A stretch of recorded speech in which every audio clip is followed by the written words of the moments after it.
everybody. How you doing? It's me again. We're going to try to make this quick. Today, we're going to do the follow-up I was talking about on the 7 deadly sins. And today, we're going to talk about sloth.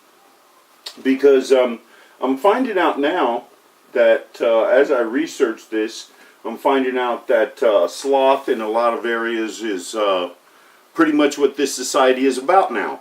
You know, other than, you know, trying to have relaxation and, you know, me time and all these other things, this thing about being slothful or lazy is now part of the culture. It's not a matter of, hey, get up, try to do things for, you know, other people or do other things, you know, to try to make society or even the planet any better. It's all, you know, me time and, you know, hey, don't bother me. And, you know, I kind of feel that way sometimes too. But, you know, when you have a certain job to do, it's like you can't really do that until you're almost like in a retirement type issue. And then you can take the majority of your day to relax and rest and, you know, not have to worry about so much about the public or anything else. Because I'm looking at my end of work time at this level, and I'm looking and saying, okay, well, I'm going to do the same thing my mom did. My mom helped me out, you know, with community issues and other things, you know, so you have to develop these types of things in order to kind of counteract these particular sins, you know, and really in the Bible they're not really called 7 deadly sins, they're just called sins. Simply because of the fact that, you know, in most instances, a lot of times, in a sense, the issue of sloth, the real definition means excessive laziness or the failure to act and utilize one's talent. And, you know, I talked about this talent thing before because, you know, when you're gifted something and you don't use it, you know, anybody would think that, wow, that person doesn't appreciate that gift. Or that person doesn't, you know, care whether or not I gave them something. Or something that would, you know, improve their lives as time moved on. But, you know, we look at what we have as, you know, insignificance. Simply because of the fact that here in this society, we don't really have to worry about, you know, going to eat every day like some of these other countries. So, you know, it's kind of paramount for people to look at, say, well, wait a minute, why is it this country has everything, but yet they still don't want to help anybody? And that goes into some of the other issues. But right now we're talking about this lazy thing, this sloth thing. If you'll notice now, the young people, they don't want to work. They don't want to work hard at all. And that's part of a 7 deadly sin. It's part of the takeover when you look at you know, the evil that is consuming this specific society. Because in a sense, the rest of the world isn't as lazy as we are. We're the highest paid people in the world, and yet the majority of our citizens, you know, they go after drugs, prostitution, they have these vices and things, pedophilia, you know, they're beating people up, they're angry, they're mad, they're this, they're that. You know, and a lot of those social ills were tried to be pushed on me as the big black guy. And, you know, I resisted simply because of the fact that when you talk to me, you know that I don't really have a problem communicating. And I really don't have a problem telling anybody the truth. Because, in a sense, I don't have to hide. And see, this discombobulates evil. Evil is constantly in a shadow. And that's why these intelligence agencies and these detectives and everybody's hiding, because they don't want to tell the truth. They don't want to say that, okay, I'm ugly and I can't get a woman because I'm ugly. It's because I'm poor, or because I don't have enough money to do this or that, or because of the fact that I don't have the right job, or because I didn't get the right clothes, or I'm not fashion sense. So people lie. And these lies become more than just a lie. They become a lifestyle. Because now, because of that one time that you can't do something or you lied, now you have to keep that lie up. That's bad. But now, it's even worse. Because now you have an underlying issue of this text that the Bible has says that, actually the Bible calls them sluggards. Especially in the Proverbs. In Proverbs 6, and then there's Proverbs 13, and then, there's several other ones that are in there. But Proverbs gives you a good idea about these 7 deadly sins, because it does say that, people that are sluggards, they won't go outside, and they won't help their community, they won't help their own family, they become shameful to their own families, parents specifically, because they don't follow those specific guidelines, those commandments as they are.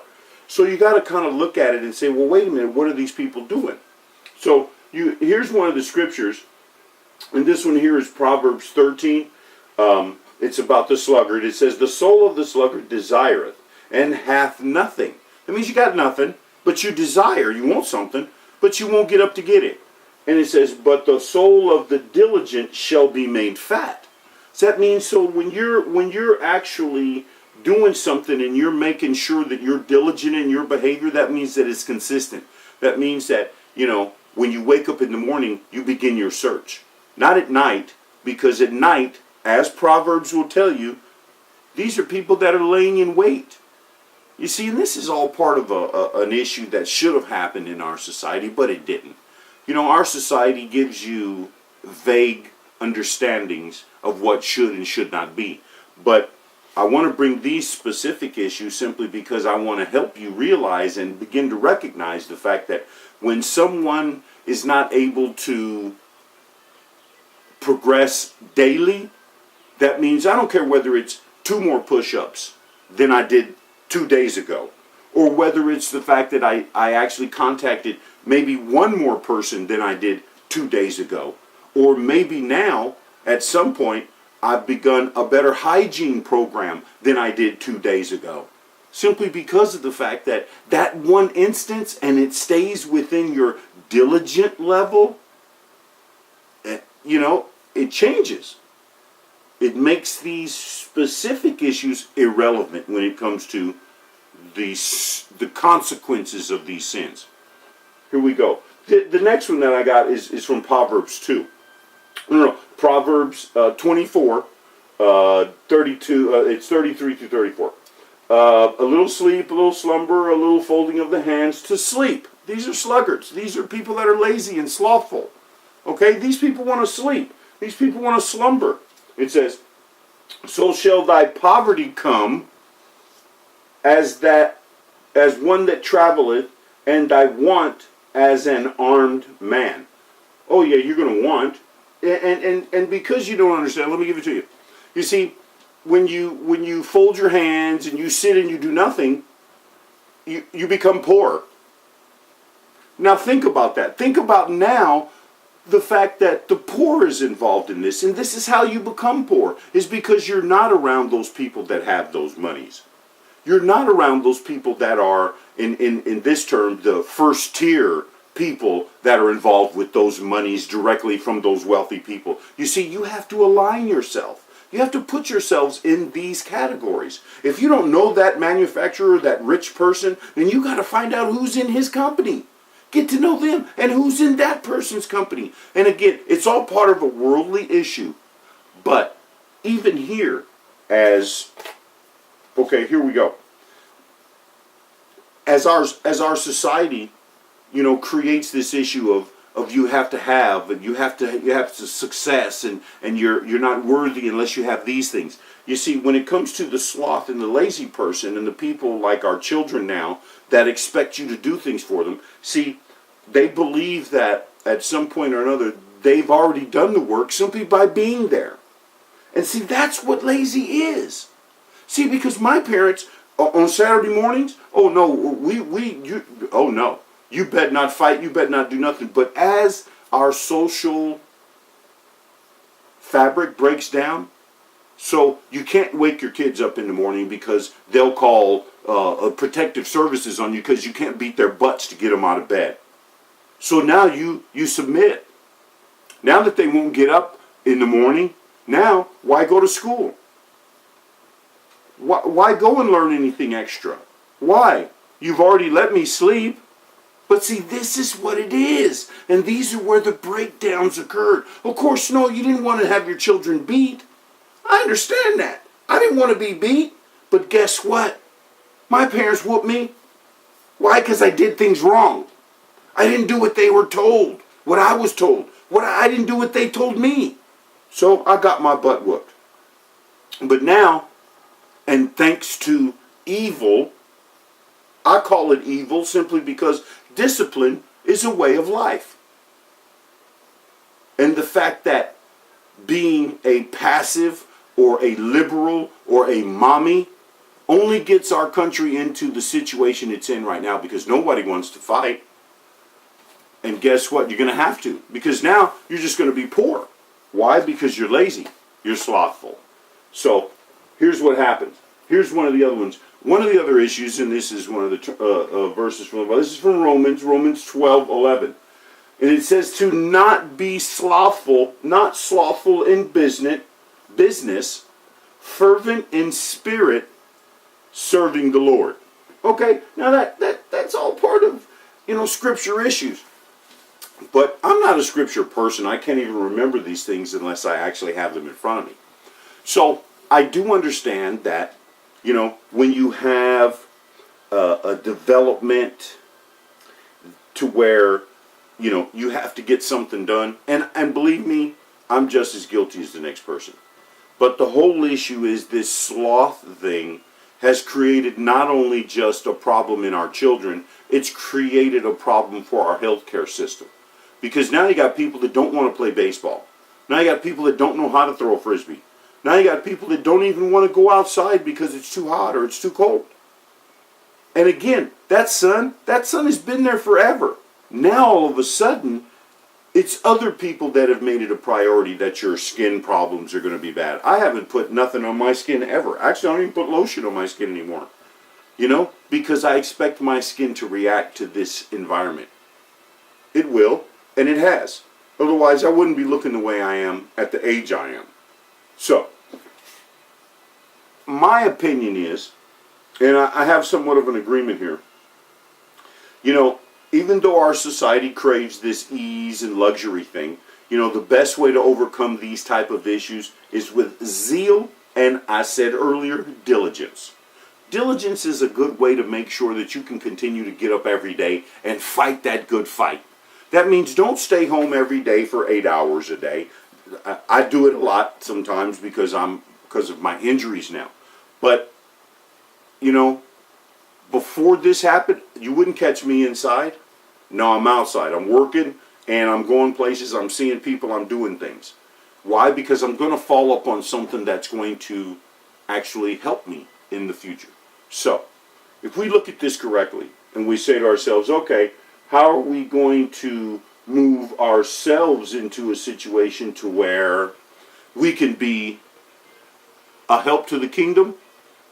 I would say take this issue of sloth and begin an exercise regimen. Begin a calling regimen. And begin a prayer regimen. Simply because of the fact these three issues can help you overcome. Every day, just do one thing, just like I said before earlier. Just read one chapter of Proverbs for the whole year. Each day, there's 30 chapters in Proverbs. Read that chapter every day for a whole year. Today's the 23rd, read the 23rd chapter. Today's the 6th, read the 6th chapter. After a while, it will become more and more relevant to you. Then, it will become more and more understanding. Then, that level of understanding will grow. That's just my suggestion. You don't have to do it because, again, I don't have to answer for you. But again, shout out to everybody. Thank you, everybody, for sending. I'd like now, if everybody sees this, subscribe to the YouTube page, please. At the first half of the year, I wasn't really concerned about that, but now I believe I'm beginning to get information that would say this is a benefit. It would at least show maybe some of the other channels that are like-minded to this, because as much as I want to make sure everybody's entertained, I want to make sure everybody's saved. I need to have at least a community of people living with me out in that field, in that wood shed. Okay? Remember, I got a wood shed on the back 40 in heaven.